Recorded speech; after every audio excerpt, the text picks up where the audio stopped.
selamat datang di podcast Yatim Piatu Pasif. Di episode kali ini kita akan ngobrol sama pengalaman yang jarang banget dibahas, yaitu Yatim Piatu Pasif. Kondisi di mana orang tua masih ada, tapi secara peran dan kehadirannya itu ya nggak ada.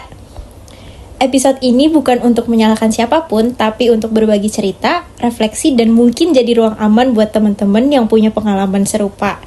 Nah, sekarang aku lagi kedatangan teman aku yang namanya Alia. Boleh say hi, Alia? Hai. Perkenalan dulu dong, Alia. Boleh.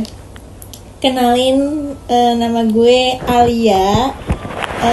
Perlu umur gitu-gitu? Boleh kalau mau. Boleh ya. Umur aku kurang lebih tahun ini sih 25, tapi berjalan 25 gitu. Oke. For your information aja nih, kita itu temenan pas SMA, Yes, ya kan? betul. Dari kelas 1, dan ternyata kita tuh punya story yang sama gitu. Oh iya, betul banget. Yatim Piatu Pasif. Dimana saat itu tuh masih kayak kurang untuk dibahas ya tentang orang tua yang pasif gini. Cuman saat itu kita cerita dan nyambung banget karena kita punya background yang sama gitu. Nah, bener nih. Nah, aku pengen nanya sih, kayak kapan pertama kali kamu sadar kalau hubungan Kak Alia dengan orang tua ini ngerasa nggak hadir gitu, tapi sebenarnya sosoknya tuh hadir. Itu dari kapan? Pertanyaan yang deep sekali ya. Kalau misalkan dari kapan, sebenarnya kan Yatim Piatu Pasif ini kan kata-kata ini kan baru terkenal akhir-akhir ini kan, beberapa tahun terakhir. Betul. Cuman kalau misalkan ngerasanya dari kapan, ya dari pas aku SMP. Cuman aku nggak merasa saat itu tuh Yatim Piatu Pasif. Kalau misalkan sekarang lihat balik itu ke dulu-dulu, oh ternyata dulu tuh gue udah termasuk Yatim Piatu Pasif ya, itu dari zaman aku SMP gitu. Terus itu maksudnya tuh kalau aku kan emang dua-duanya ditinggal kerja gitu sama dua orang tua aku. Jadi mereka yang nggak aware sama kehidupan aku gitu, tumbuh kembang aku. Terus juga mereka juga udah separate gitu, udah pisah sekarang. Nah, kalau dari Kak Alia itu awalnya tuh gimana? Kalau aku awalnya itu ya emang karena divorce aja. Jadi kayak ayahku sendiri, mamaku sendiri, terus aku ikut mamaku. Cuman seiring berjalannya waktu, aku menjadi yatim pasif dulu nih selama beberapa tahun terakhir. Terus setelah beberapa tahun kemudian nih, kayak 7 tahun kemudian, mamaku tuh mencari pasangan lagi gitu. Jadi sekarang udah menjadi piatu pasif juga. Jadi sekarang bener-bener yatim piatu pasif. Jadi mereka tuh berdua tuh, orang tuaku dua-duanya masih ada, tapi kayak aku tidak ada maksudnya kayak kehadiran dia tuh tidak ada sepenuhnya gitu di kehidupan aku selama kayak 7 atau 2 tahun terakhir gitu. Terus lo tinggal sendiri sekarang? Kakak lu udah, setahu gue sih kakak lu ini udah nikah ya? Yes, betul banget. Sekarang jadi tinggalnya sendiri. Dan kakak-kakak gue semuanya kan udah pada nikah kan. Jadi kayak ya udah sendiri gitu. Tapi pernah nggak kayak mereka nanyain kondisi lu, kayak lu sendirian nih gitu, gimana perasaan lu? Nah, kalau misalkan bokap gue itu udah bener-bener lost banget selama kayak 7 tahun, bahkan lebih deh kayaknya dari SMP itu. Cuman kalau nyokap gue itu, walaupun kita udah beda rumah selama kurang lebih 2 tahun terakhir, dia tuh setiap minggunya masih ke rumah. Jadi kayak kita masih sering ketemu di setidaknya 1 minggu sekali. Ya untuk nanyain kabar sih nggak pernah, tapi setidaknya dia tuh masih datang ke kosan gue setiap 1 minggu sekali gitu. Kakak-kakak lu juga? Yes, kakak-kakak gue juga. Tapi kakak-kakak lu tuh merasa yang kayak feel the same way sama lu nggak? Kayak gue Yatim Piatu Pasif itu kayak lu kadang kayak cerita juga tentang kayak nyokap bokap lu yang dulu, terus kayak lu ketawa-ketawa kayak iya ya kenapa ya kayak gini gitu, kayak pernah gak sih? Iya lagi, kayak Mungkin kita punya perasaan yang sama, cuman kan bedanya mereka udah berkeluarga gitu ya, jadi mungkin mereka tuh udah sibuk sama keluarga masing-masing. Cuman ketika kita lagi bareng nih, kan kakak gue 2 nih cewek-cewek, ketika lagi kita bareng bertiga tuh kayak kita suka cerita yang kayak iya dulu kayak gini. Jadi sekarang kayak udah menerima tapi jadi bahan ketawaan gitu loh. Nanti Iya ngerti. Gue juga kayak gitu sampai sekarang. Dan iya kan? kayak untungnya kayak walaupun kayak jadi yatim piatu pasif gitu, terus kita gedenya tuh nggak yang kayak neko-neko gitu loh, ya nggak sih? Terus kita kayak kerja, kita bisa ini mencari uang sendiri. Nah justru itu loh positifnya dari yatim piatu pasif. Jadi kayak kita nggak punya pegangan siapa-siapa, tapi kita punya diri sendiri yang akhirnya kita tuh kayak berjuang jadi independent woman gitu loh. Bener-bener. Itu kayak menurut gue sih lebih ke survival mode gitu loh. Karena kita tahu kayak nggak ada yang biayain kita lagi deh gitu. Walaupun kayak nyokap bokap kita ya nyari duit juga, tapi kayaknya kayak kasihan aja gitu ngelihat kayak nyokap kayak kerja terus gitu, sedangkan lu harus dibiayain juga gitu. Tapi kayak menurut gue kalau lu pun udah nyari kerja sekali, itu pasti udah nyala survival mode-nya. Yes, betul Ya kan? banget. Itu sih positive thinkingnya. Tapi kalau gue tuh kadang suka kayak iri ngeliat temen-temen gue yang kayak deket banget sama keluarganya, kayak nyokap bokapnya tuh deket gitu, walaupun kayak salah satunya gitu kayak bokapnya doang gitu, misalkan kayak nyariin duit buat anaknya, nyekolahin kayak sampai lulus, sampai udah lulus pun, udah kerja pun masih dikasih duit gitu, sampai sekarang udah punya mobil tuh. Nah, kayak lo iri gak sih kayak ngelihat orang lain, jangan yang itu deh, kayak misalkan kayak mereka lagi makan bareng nih sama keluarga gitu, kayak harmonis gitu kelihatannya. Lo iri gak sih?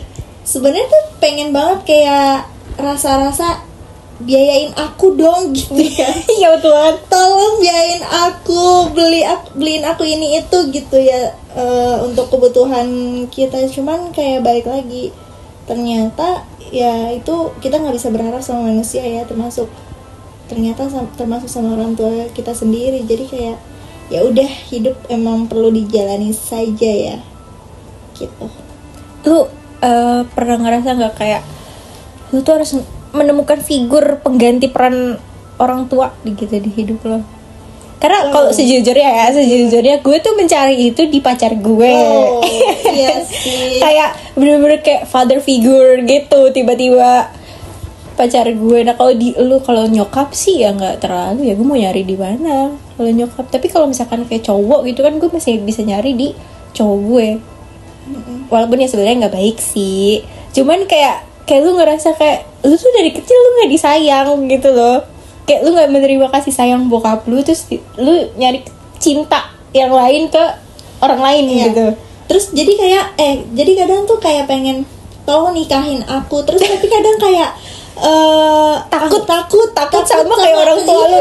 Takut sama kejadian sebelumnya. Betul. Jadi kayak kadang labil gitu, umur segini kayak aku pengen banget dinafkahin, disayangin, tolong nikahin aku. Tapi ntar beberapa menit kemudian kayak nggak mau, ntar lu kayak yang dulu gitu bener kan.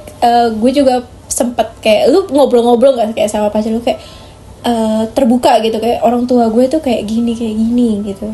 Iya lumayan terbuka, cuman kayak nggak seluruhnya. Walaupun sekarang gue sama pacar gue tuh udah kayak 2 tahun, tapi gue merasa gue tuh belum sepenuhnya terbuka sama dia karena kita juga LDR kan. Jadi ada beberapa cerita yang mungkin gue nggak semuanya gue ceritain ke dia gitu loh. Jadi kayaknya itu efek dari yatim piatu pasif lagi ya, balik lagi itu karena jadinya gue nggak sepenuhnya percaya sama orang, termasuk sama pasangan gue sendiri. Mungkin belum kali ya, jadi kayak belum 100% aja gitu. Nggak tahu lo gimana? Iya sama sih, cuman gue lebih kayak kalau misalkan mikir ke jenjang pernikahan, gue mikir lagi kayak keluarga dia harmonis banget, keluarga gue enggak, ntar gue nikahnya gimana? Iya benar. Gitu. Dan gue juga kayak takut buat kayak orang tuanya dia tahu orang tua gue tuh kayak gimana gitu. Jadi kayak di dalam hati gue juga kayak gue ada iri gitu, iri sedikit gitu, kayak keluarganya setiap minggu kayak makan-makan nih gitu kan, satu keluarga nih rombongan. Terus gue pernah diajak juga, terus gue kayak merasa kayak anak hilang dari mana? anak hilang dari mana nih di bawah gitu. Dan lu juga pernah kan, Iya. malah lu disamperin kan. Bener. Terus kayak lu ngerasa gak sih kayak lu tuh nggak pernah merasakan kehidupan ini di dalam keluarga cowok lu. Terus jadi saking kita yang nggak secemara itu, di saat kita di lingkungan keluarga cemara kayak aneh banget Ya, gitu loh aneh. rasanya.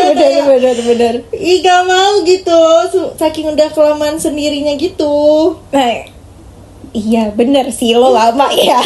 Kayak berapa tahun ya? Dari SD ke SMP lu pacaran. Terus abis itu Iya, lo dapet kayak- pacar lagi. Pas udah kerja. Iya, Udah lama. bertahun-tahun.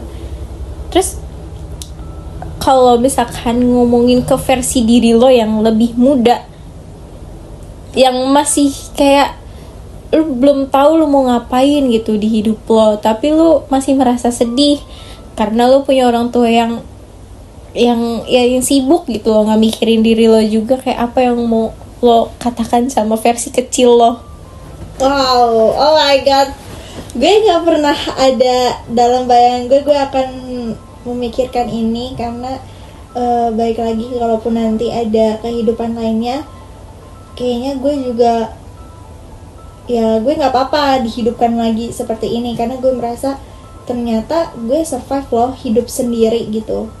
Jadi kayak gue akan bilang sama gue waktu kecil kayak, lo akan menjadi wanita hebat dan kuat nanti beberapa tahun kemudian. Jadi kayak saat ini mungkin lo boleh sedih-sedih dan merasa putus asa, tapi tenang aja, at the end lo akan bahagia gitu. Karena gue yakin setelah apa yang kita lewatin beberapa tahun terakhir yang sedih-sedihnya gitu, nanti akan ada saat bahagianya gitu. Ih gila, Damn. keren banget. Gak nyangka temen SMA gue bisa ngomong kayak gininya. Gila. Yaudah nih, buat yang terakhir nih, kira-kira pesan apa yang mau lo sampein ke pendengar yang mengalami situasi yang sama nih kayak kita gitu? Apa namanya tadi, saran ya? Lebih ke sampaikan pesan aja Pesan sih. aja ya.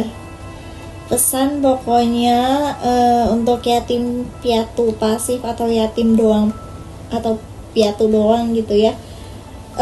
Semoga banyak hal-hal baik untuk kalian yang menghampiri kalian, bukan cuman soal uang tapi juga temen, keluarga temen ya kan, itu juga sangat penting. Keluarga pacar atau pacar itu sangat amat penting, dan temen kantor yang support lo juga sangat penting. Jadi hidup bahagia aja, walaupun lo nggak bisa berharap sama orang sekitar lo, termasuk sama orang tua lo gitu. Anjay. Oke deh kalau kayak gitu. Terima kasih banyak nih buat kalian ya udah mampir ke podcast saya ya kan. Dan terima kasih juga udah berbagi cerita yang menurut gue sangat jujur sih ya. Semoga obrolan ini bisa jadi ya pelukan kecil buat siapapun yang mendengar. Betul, Ya kan ya. Oke deh, udah di ujung akhir podcast. Dan terima kasih buat kalian yang udah dengerin. Jangan lupa dengerin podcast-podcast lainnya di podcast Yatim Piatu Pasif. Bye.